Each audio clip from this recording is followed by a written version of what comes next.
Hey guys, happy Tuesday. Let me get this straight here. Another resident of mine passed away. She was 90 years old. She passed away last night. She was doing hospice at the house.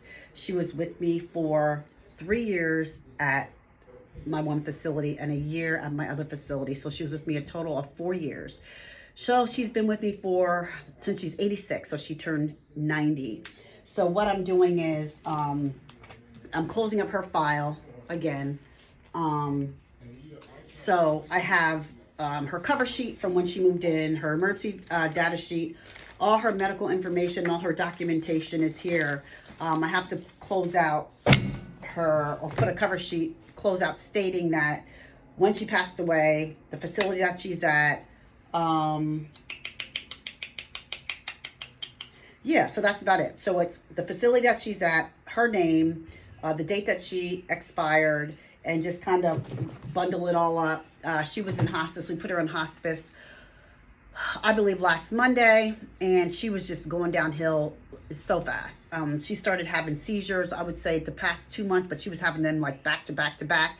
And they were like mini seizures, so they were like maybe 5 seconds, 6 seconds, and she went to see a neurologist, and they just basically said that it was affiliated with her onset dementia.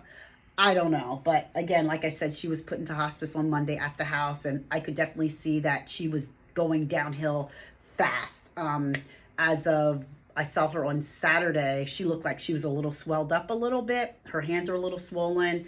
She was talking a little bit, but not as much as she normally does. So yesterday, I didn't go to the facility yesterday, but I had texted my staff and asked how she was doing. And she just said that the hospice nurse came to see her earlier and just gave her a couple hours. So I got a text about maybe like, let's say about 3:30. And my staff said that unfortunately she, passed away.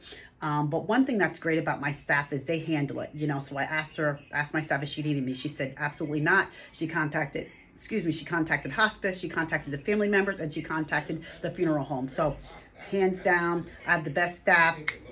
I didn't have to go over there.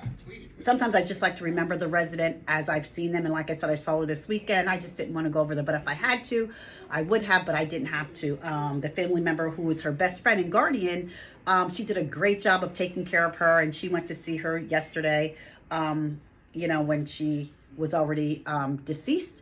And she took it well. So I just want to say that, in this business, the residents, they grow with you. They grow with your business, and they become your family. And then before you know it, they pass away. Does it sadden me when they pass away? It does, because they're family, but then I understand that they lived a long life. So if you're 90, you lived a long life. It saddens me when they pass away from something that's tragic. So this was not tragic. She was ready to go. She was ready to transition. So I'm not upset about it. I'm okay with it. But like I said, I had to close out her file, and it's business. So it's on to the next. So happy Tuesday, and I will talk to you soon.